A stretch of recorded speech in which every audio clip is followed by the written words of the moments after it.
Hello po. Pinart 2 ko po ito. Alam niyo ba kung ano to?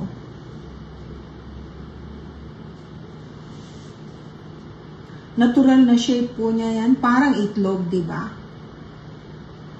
Parang itlog. Crystal po yan. Ang tawag po dyan ay Saptarian stone, also known as dragon egg. Ayan po. Ang ganda-ganda.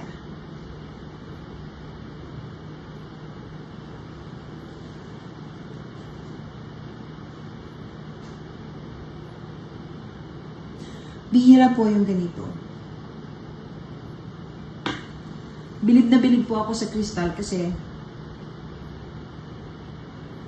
lahat ng ginagawa mo at sinasabi mo ay naririnig nila. Kung madasalin ka, nagdadasal din sila, rinirecord nila yon, and it makes them very, very happy.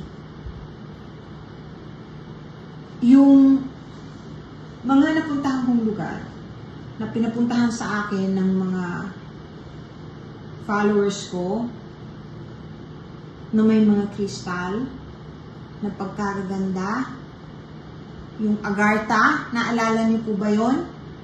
Ang daming nagtatanong sa akin kung meron akong pwedeng sabihin uli o ikwento tungkol sa agartha.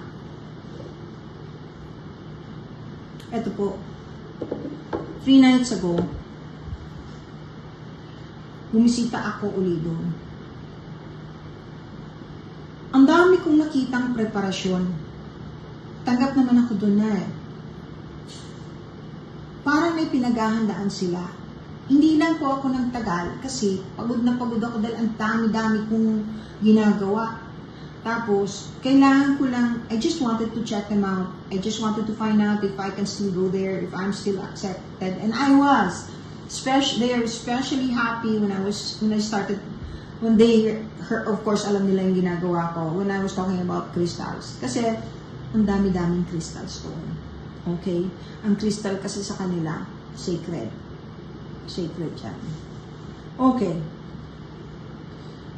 Sabi ko, bakit kaya parang pinaprime nila yung mga crystals na yun? Yung na-pick up ko po the last time, ewan ko kung naalala ninyo, binanggit ko po yun eh. Hindi ko alam kung sa live o kung saan. Ang sabi nila kasi, nag-activate na ng mga crystals na nakatanim sa iba't ibang lugar ng mundo dahil kakailanganin natin ito. Eventually, we will lose, well, probably the electricity and the internet, but it will be changed by that. We will be using crystals instead of the regular kuryente. Parang ganon. Of course, umalis na ako. Hindi naman po ako nagtatagal sa ganyan kasi pag wala naman, at saka wala po ako talagang masyadong reason para pumunta doon at that time, kundi mag-usyoso. Nabanggit kasi nung isa. Pagka wala naman pong masyadong nagre-request sa akin kung anong dapat itanong, anong dapat gawin, hindi naman ako mahilig mag-astral traveling sa mga lugar-lugar, lalo na ngayon kasi ang dami na pong mga remote viewers na sinusweldohan ng iba't ibang gobyerno para bantayan yung mga facilities na merong sikreto na pag pumunta ako, nakikita ako. Eh, ba't ko naman gagawin yun? Wala naman akong reason. To mostly people who would do that are spies, and I'm not a spy. Anyway, at saka masama yung basta-basta ka travel na hindi naman kailangan.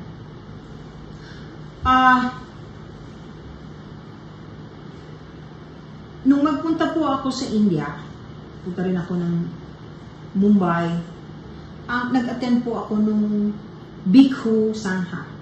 Yung pong World Buddhist Monastic Summit. Yun. Kaya, ang laking bagay po kasi marami akong natutunan. Doon pa lang, namili na po ako ng kristal. Kaya kung ako sa inyo, ito talaga yung panahon para mag-invest. Pero siguruhin nyo lang na hindi kayo nadadaya dahil ang daming fake. Ang dami talagang fake. Huwag kayong pag-ipunan na lang po ninyo. Huwag kayong mamimili ng mamera lang. Kasi sayang lang yung pera ninyo. Magtataka kayo, hindi tumatalag.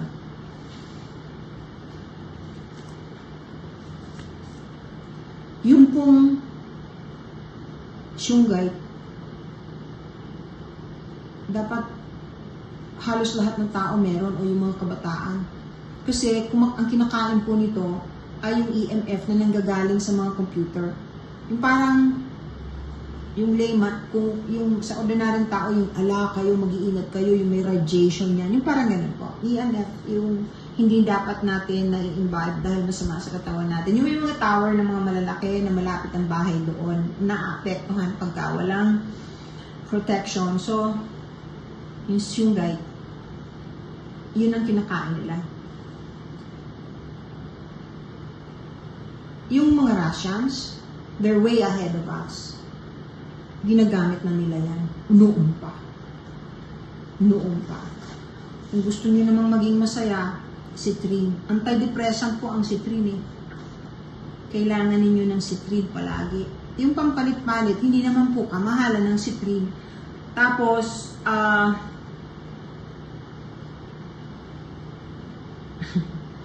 yung Tiger's Eye, para sa akin ha, hindi po ito, wala to sa internet. Yung para sa akin po, kasi iba't iba ang kulay ng Tiger's Eye. Ang akala ng iba, ang Tiger's Eye, kakulay lang ng tigre o mata ng tigre. Hindi po, meron yan na blue, meron pula. Kung gusto ninyo ng prosperity, kasi yun ang karamihang nagtatanong kung ano bang maganda, eh, hanap kayo ng pula. Yung pong pula, ang ganda nun. Tinitingnan ko po ito. Kung kayo na may manginginom, kailangan palagi kayong merong, ang tawag dito, meron kayong amethyst. Ang ganda po niyan sa mga manginginom. Dati nung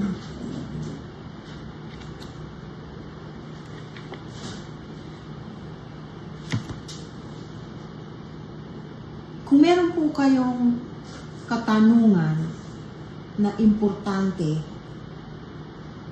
na gusto ninyong solo, makausap ako, sa Zoom nyo po gawin. Pero, wag po kayong magme-message sa akin sa TikTok. Kasi, ginagamit yan, nababasa yan ng mga scammers. Meron silang account, pangalan ko, tapos hihingan kayo ng pera. Hindi naman po ako nagbabasa. Hindi po ako nagbabasa online, yung sabihin ko kayo, na gusto niyo bang basahan ko kayo. Wala po akong ganyan, hindi naman ako manghuhula. Pero kung meron kayong katanungan na importante na maaring sagutin ng inyong spirit guides, pwede kong itanong sa kanila through one-on-one Zoom. Ako mismo po ang kaharap ninyo. Ako, hindi retrato ko lang. Huwag kayong paluloko. Tapos mag-iingat po kayo sa mga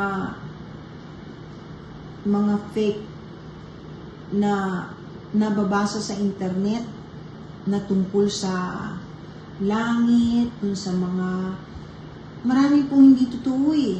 Maraming mali na hindi ko naman pwedeng pakialaman.